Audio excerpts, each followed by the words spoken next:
No auge dos anos 90, enquanto ainda estava na prisão, Tupac teve a ousadia de quebrar todas as regras do gangsta rap e lançar uma das mais belas canções de amor para sua própria mãe, Dear Mama. E olha, eu não vou mentir. Sempre que chega o Dia das Mães, eu me emociono ouvindo essa música, lembrando do amor infinito que eu tenho pela minha mãe. Mas o que eu não imaginava é que Dear Mama foi escrita em cima de muito abandono, alienação parental e mentiras que a digníssima mãe do Tupac, Afeni Shakur, contava constantemente para o seu filho, impedindo que ele conhecesse o seu verdadeiro pai, Billy Garland. E cara, nem precisava de teste de DNA, bastava o Tupac olhar para a cara dele que ele não teria dúvidas. E a Afeni sabia disso, mas preferiu esconder a verdade, e a falta de uma figura paterna acabou arrastando Tupac para um ambiente nefasto, onde suas únicas referências eram marginais e bandidos da pior espécie. Because the words that I say are not words that come from a mother's mouth or a father's mouth. It's words that comes from a pimp's mouth or a prostitute or a hustler or a drug dealer.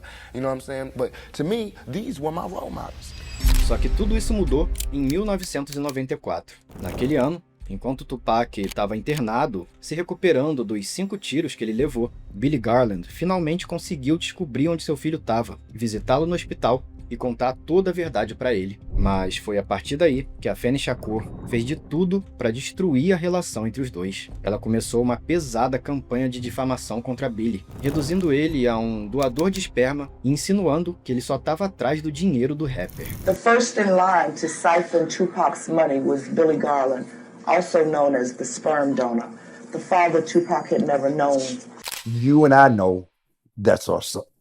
You and I know that I'm the father of that boy.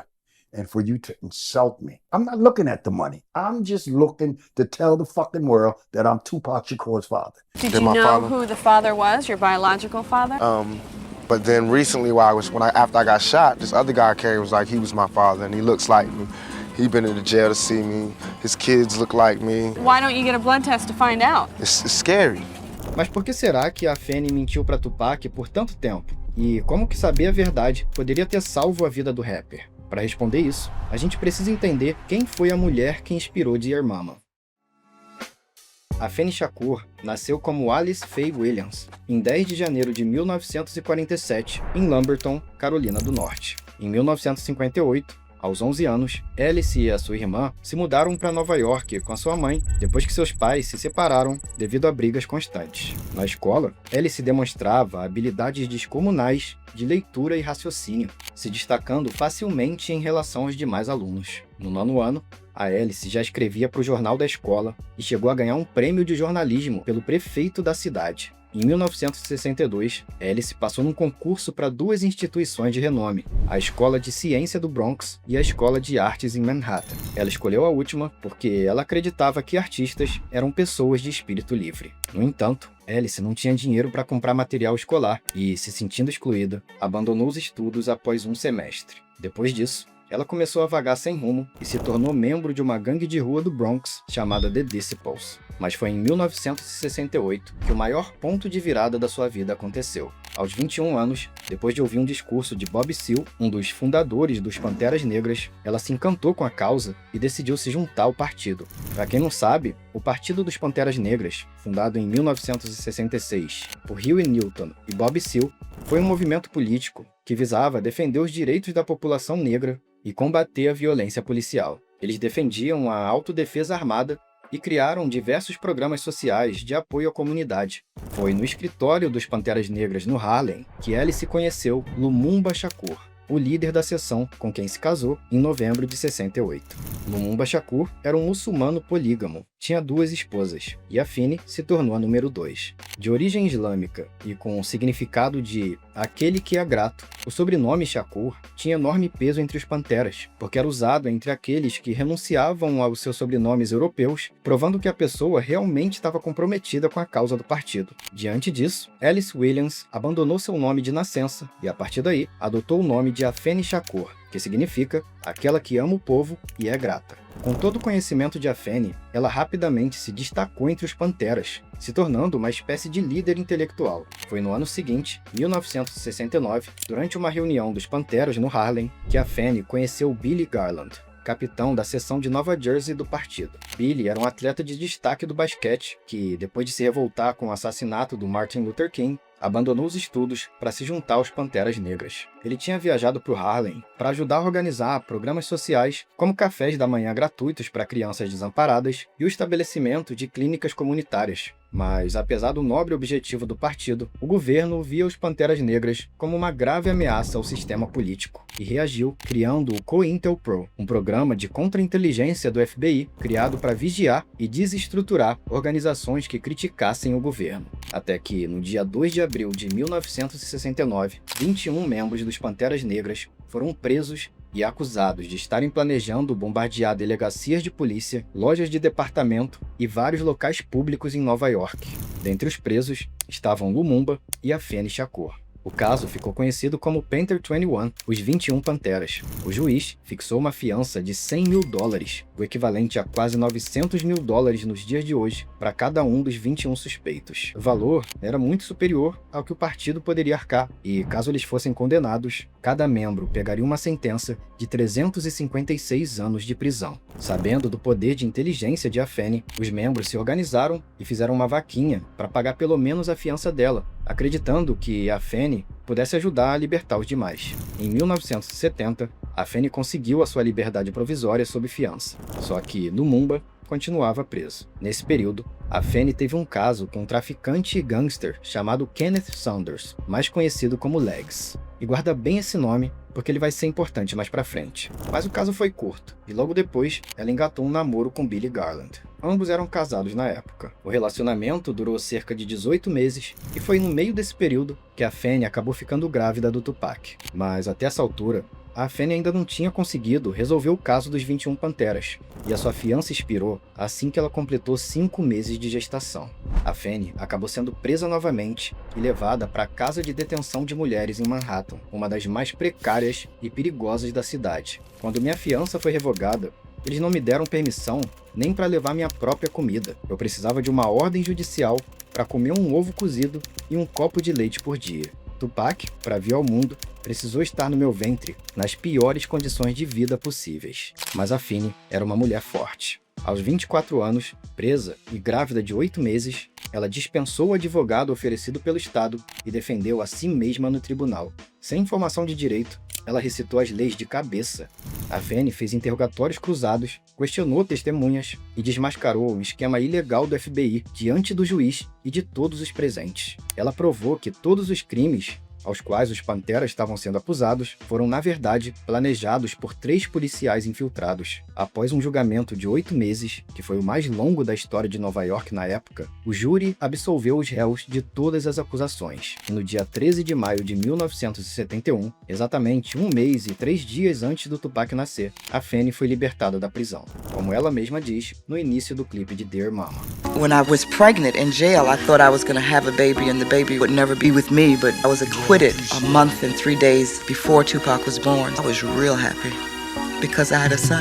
Quando Tupac nasceu, em 16 de junho de 1971, Afeni o registrou com o nome provisório de Lisanne Parrish Crooks, já que o sobrenome Shakur estava bastante visado pelo FBI. Além disso, ela listou o pai como falecido na certidão de nascimento. Billy Garland ficou chateado, mas entendeu as circunstâncias. Recém-libertada da prisão, Afeni vivia sob constante medo de retaliação da polícia, já que os agentes continuavam vigiando sua casa e monitorando cada um dos seus passos. Para piorar, ela se viu completamente sozinha no mundo. Lumumba a havia abandonado depois de perceber que o bebê tinha a pele mais clara e obviamente não era filho dele. Legs não era a flor que se cheire, Billy Garland já tinha outra família e, por uma questão de segurança, ela mesma decidiu se afastar do Partido dos Panteras Negras. Por volta de 1972, Afeni estava conversando com um grupo de mulheres sobre qual nome dar ao filho. Uma delas tinha acabado de voltar de uma viagem ao Peru e contou a história do imperador Tupac Amaru II,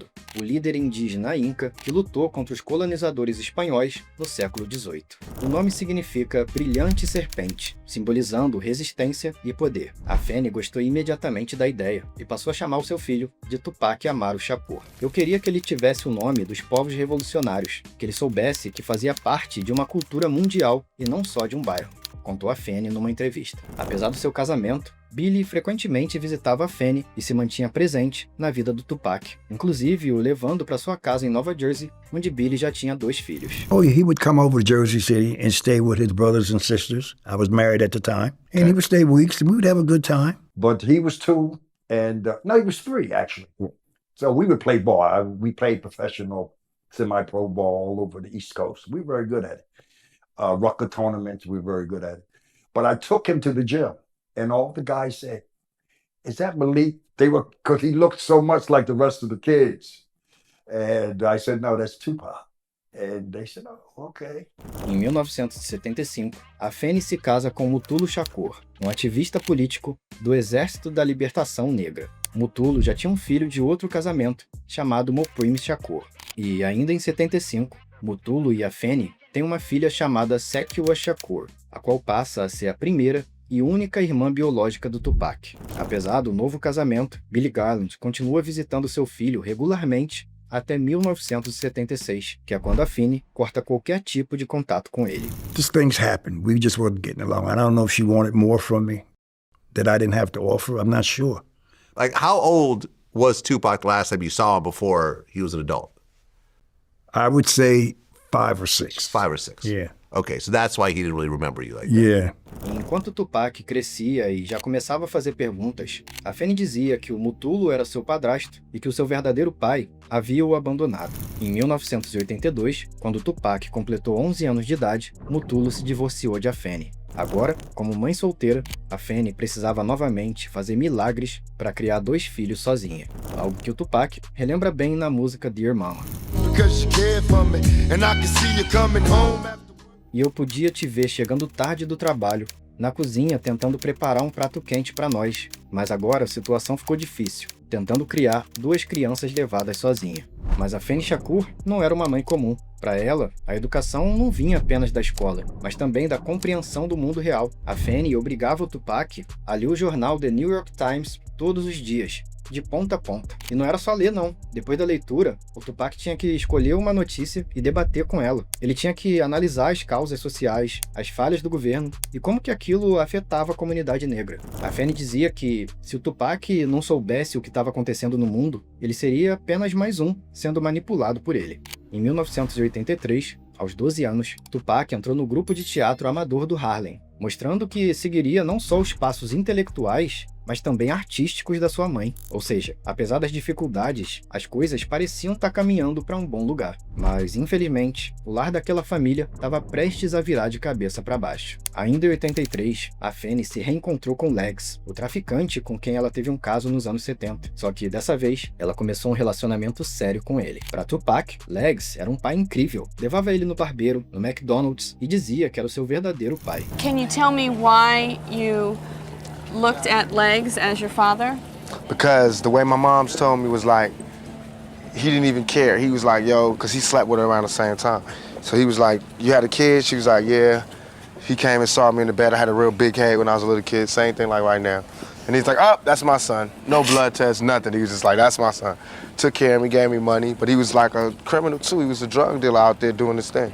Mas para Fanny, Legs foi o início do seu declínio. Ele introduziu ela ao crack, droga a qual a Fanny rapidamente se viciou e que a arrastou para um caminho cada vez mais complicado. Galera, antes de continuar, deixa só eu contar um segredinho. Existem muitas curiosidades e mistérios pesados sobre as músicas que o YouTube não gosta que a gente fale por aqui, e por isso ele limita a entrega de alguns vídeos. Só que eu descobri que tem um lugar onde eu consigo driblar essa censura chata do algoritmo. Inclusive, eu já decifrei Highway to Hell, Paranoid do Black Sabbath, Homem na Estrada, Bad Guy do Eminem e muitas outras músicas com histórias pesadíssimas por lá. Tô falando da área de membros do Decifra Hits. Para participar é bem fácil, é só clicar no botão Seja Membro ou no link do comentário fixado. Voltando pro vídeo, em 1984, Legs sofre um ataque cardíaco causado pelo crack e, aos 41 anos, vem a falecer. Ao longo dos anos, a Fanny já tinha contado para Tupac diferentes versões de quem era o seu pai verdadeiro, que ela não sabia quem ele era, que ele havia o abandonado, que ele tinha morrido. Então, por isso que, quando escreveu Dear Mama, ainda confuso e sem saber a verdade, Tupac misturou todas as versões e disse: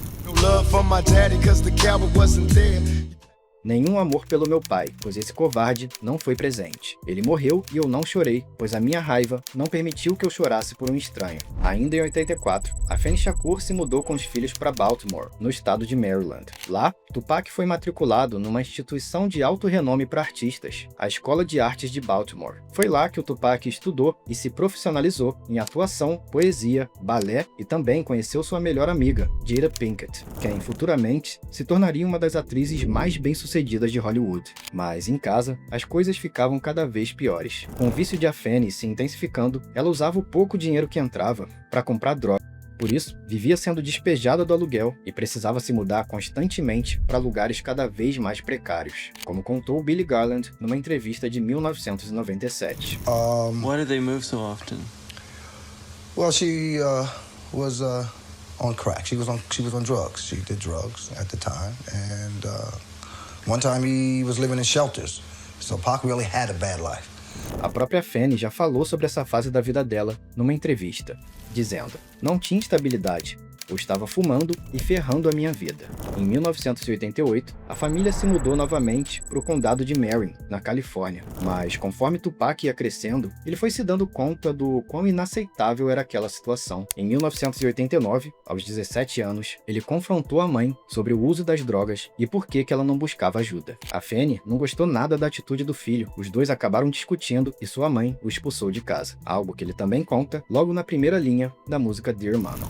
When I was young, me and my mama had beef, 17 years old. Quando eu era mais novo, eu e minha mãe brigamos. 17 anos de idade, fui expulso de casa. Depois disso, Tupac se mudou para um apartamento abandonado com amigos e, sem dinheiro, largou a escola para tentar vender drogas. Mas, segundo ele próprio, ele tentou por uns 2 dias e viu que não servia para aquilo. Depois foi trabalhar numa pizzaria e depois num supermercado. Foi nessa época que ele começou a escrever raps com o nome artístico de MC New York e formou seu primeiro grupo, o Strictly Dope, onde Tupac fazia letras sobre desigualdade social, racismo e combate à corrupção.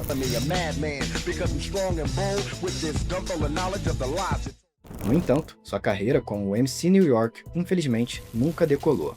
Bom, e quanto a Billy Garland? Onde é que ele estava esse tempo todo? Então, a gente tem que lembrar que a gente está falando dos anos 90. Naquela época, quando alguém se mudava e você não tinha o telefone, era praticamente impossível encontrar a pessoa. But back then we didn't have computers, we didn't have the things you use today to locate people. She moved around, I moved around.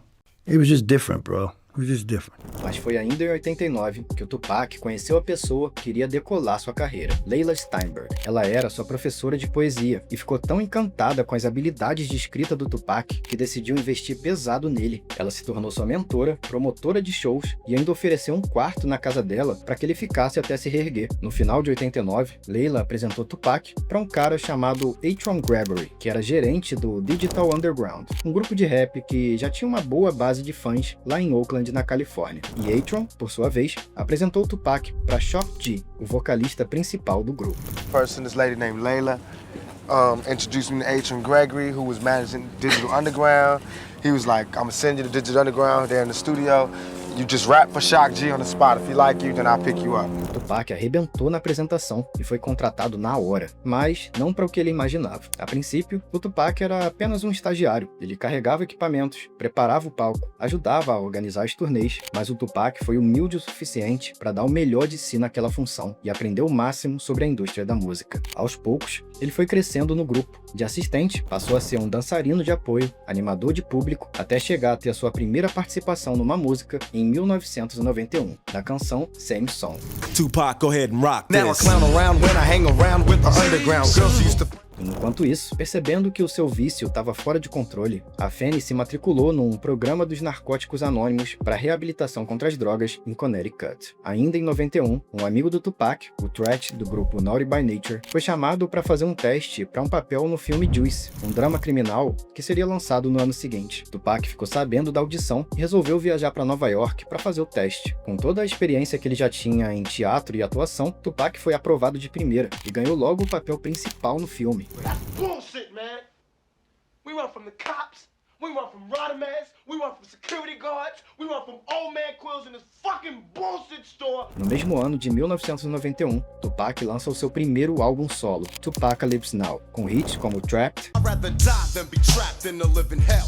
They got me trapped. e Brenda's Got a Baby, I hear Brenda's got a baby, but Brenda's barely got a brain. que aliás a gente já decifrou na área de membros do canal. O álbum catapultou a carreira do Tupac para o estrelato.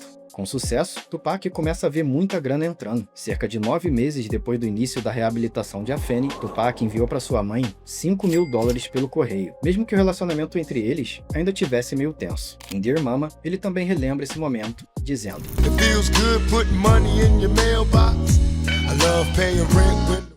É bom colocar dinheiro na sua caixa de correio. Eu amo pagar seu aluguel quando ele está atrasado. Espero que você tenha recebido aquele cordão de diamante que eu te enviei. E logo depois da conclusão do programa de reabilitação, Afeni e Tupac se reencontraram e reconciliaram. Em 1992, o pôster para o filme Juice começa a ser divulgado pelo país inteiro. E é nesse momento que Billy Garland vê o seu filho novamente, depois de quase 15 anos. E agora, sabendo onde seu filho estava, Billy tentou contato, mas nessa altura, a única forma de contatar Tupac era através da sua assessora de imprensa, Karen Lee. Por sorte, ela já era amiga do Billy, então o contato foi rápido. Mas quando ele dizia que gostaria de reencontrar o filho dele, Karen apenas respondia que o Tupac ainda não estava preparado para isso. Mais tarde, o Billy descobriu que era a Fanny quem estava orientando a Karen a dizer isso, e que ela não repassava as mensagens de Billy para Tupac. Two, I was told that he didn't really want to see me at this time, which I found out later was a lie. Em 1993, Tupac lançava seu segundo álbum, Strictly for My Niggas, que trazia hits como I Get Around Baby doll, you down, I get around. e Keep Your Head Up. Em 1994, ele começa a produção do seu terceiro álbum, Me Against the World. Foi nessa época que ele escreveu Dear Mama. Tupac tinha acabado de sair de um show no Madison Square Garden com The Notorious B.I.G., quando seu amigo DJ Master T deu para ele uma fita cassete que estava cheia de batidas. Não demorou muito para o Tupac ligar para ele, empolgado com uma instrumental em particular, a qual usava como base a canção In My Wildest Dreams, do tecladista Joe Sample.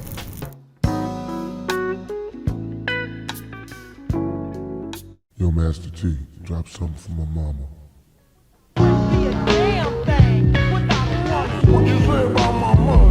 O Master T disse que, quando Tupac ouviu essa batida, as palavras fluíram dele com tanta facilidade que ele simplesmente escreveu, no banheiro, a letra inteira de Dear Mama. Master T gave me the beat, you know, like DJ. He gave me the beat and I wrote it in the bathroom on the toilet, like on one of them early morning sit-down sessions. I just wrote it down and it came out like tears, you know. And right after I wrote it, I called my mom and I rapped it to her over the phone, like live. She was like crying. I was like, that's a hit. Pro refrão, Tupac chamou os cantores Reggie Green e Sweet Franklin e se inspirou na música Sadie, da banda The Spinners. You know we love you, sweet Sadie. Segundo o próprio Tupac, a música Dear Mama não era apenas sobre a Fanny, mas também sobre todas as mães. De qualquer forma, Tupac incluiu sim muitas coisas pessoais e algumas revelações até íntimas demais na letra, como o fato de mencionar o vício em crack de Afeni Shakur.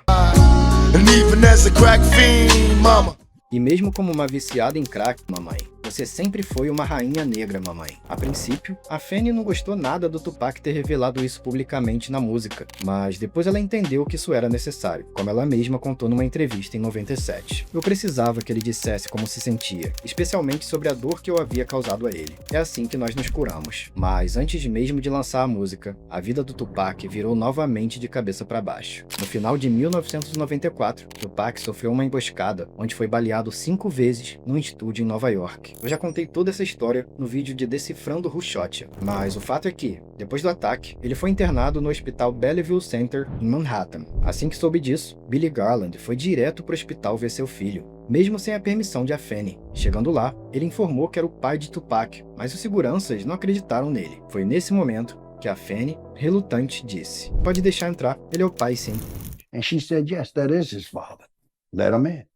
Billy entrou no quarto e foi aí que o Tupac finalmente descobriu quem era o seu pai biológico. Pensei que meu pai tivesse morto a vida toda, mas depois que eu levei um tiro, olhei pra cima e vi um homem que era minha cara. Era o meu pai. Foi aí que eu descobri. Ainda não tínhamos feito o exame de sangue, mas o cara era muito parecido comigo. Quero conhecê-lo melhor, contou Tupac pra Vibe Magazine. Mas mesmo frente a frente com Billy, eles não podiam conversar 100% à vontade, porque a Finney sempre estava sentada ao lado, observando cada movimento. Most uncomfortable. I'll never forget the first time we sat in the room together with her sitting in between me and Pop, like a buffer, waiting for, whatever was going to be said to me and him. But I didn't know that, in fact, she had lied. I didn't know that. Foi somente em 1995, quando Tupac foi pra prisão, por motivos que eu também já contei no vídeo de Rushotcha, que o Billy Garland finalmente conseguiu ficar a sós com seu filho, e os dois puderam realmente conversar, se abrir e se conectar completamente. Nessa época, o seu pai o visitava quase todos os dias. Tupac até tentou dar dinheiro pra ele, mas o Billy não queria. Sua vontade era apenas estreitar os laços com seu filho, e conforme a intimidade foi crescendo, Tupac começou a revelar pra Billy alguns detalhes mais sombrios sobre a sua criação. And he would tell me some stories that I don't really want to get into, that occurred around his house, that things happened, but he wasn't like the favorite son that everyone's pretending that he is now. Segundo Billy, Tupac afirmou que cresceu sendo zoado e chamado de feio por Afeni só porque não se parecia com os outros membros da família. Billy liga isso ao fato do Tupac se parecer muito com ele fisicamente. Ou seja, como Afeni tinha raiva de Billy, isso se refletia indiretamente no tratamento que dava para o filho. Billy foi ainda mais longe e afirmou que o tratamento de Afeni com Tupac só mudou depois que ele ficou famoso. And he wasn't really nothing until he started making money. Then he was the golden boy. Aliás, o próprio Tupac fala sobre isso na música Letter to My Unborn Child. Fui pra escola, mas larguei e saí de casa, pois minha mãe dizia que eu não prestava pra nada, então vazei. Mas ela ficou orgulhosa quando viu o filho dela agitar a multidão. Mas pra Billy, o mais importante foi o que o Tupac disse no final da conversa. Quando disseram que o horário de visitas tinha terminado, me virei para ele enquanto caminhava para a porta e disse: "Eu te amo." Ele respondeu: "Eu também te amo, pai. Era tudo que eu precisava", contou Billy numa entrevista. Ainda em 95, o álbum Me Against the World foi lançado, com Tupac ainda na prisão. O disco subiu rapidamente nas paradas e se tornou o primeiro álbum de um artista preso a chegar no primeiro lugar. Com sucesso, a demanda por um vídeo cresceu e a gravadora teve que produzir um clipe às pressas, sem a presença do Tupac, apenas com cenas de clipes antigos dele, cenas da sua mãe e de um casal de atores mirins representando os irmãos Tupac e Shakur. No final de 95, Tupac assina com a gravadora Death Row Records e é libertado da cadeia através de uma fiança paga por Suge Knight. Depois disso, Billy voltou a ter dificuldades para manter contato com seu filho. Eu estava ligando para Death Row e descobri que eles não estavam repassando as mensagens para ele. Achei que ele estivesse pensando: "Bem, meu pai não se importa comigo", então tivemos esse distanciamento, contou Billy numa entrevista. Até que, no dia 7 de setembro de 1996, Tupac é baleado 4 vezes em Las Vegas. E ao saber da notícia, Billy imediatamente pegou um voo vindo de Nova Jersey para ficar do lado dele. Quando chegou no quarto, viu Tupac em coma, respirando por aparelhos, mas sabia que ele ainda podia o ouvir. I just sat down and talked to him. The doctor said that he might be able to hear you, and it's good to talk to him. O ferimento mais grave tinha perfurado o pulmão direito do Tupac, que teve que ser removido numa cirurgia. Para Billy e para muitas outras pessoas, Tupac ia escapar dessa. Ele já tinha sido baleado 5 vezes antes, então para ter alta era só questão de tempo. Mas a mãe dele, Afeni Shakur, pensava diferente. Depois de 6 dias de internação, no dia 13 de setembro, Afeni Shakur tomou a decisão de desligar os aparelhos que mantinham Tupac vivo. Ela acreditava que, mesmo que ele sobrevivesse, não teria a vida que ele desejava, já que os médicos disseram para ela que o Tupac nunca mais poderia cantar novamente e poderia viver com deficiências severas. Sem dúvidas, é um assunto muito polêmico e delicado, mas o Billy Garland, que já teve um câncer de pulmão e hoje vive com 1,5 pulmão, já disse que jamais teria desligado o aparelho e que Afeni fez isso sem consultá-lo. I wasn't at the hospital at that time. I don't think I would have said that. Okay, and I'm not trying to say, that that's what the case, that he might still have died.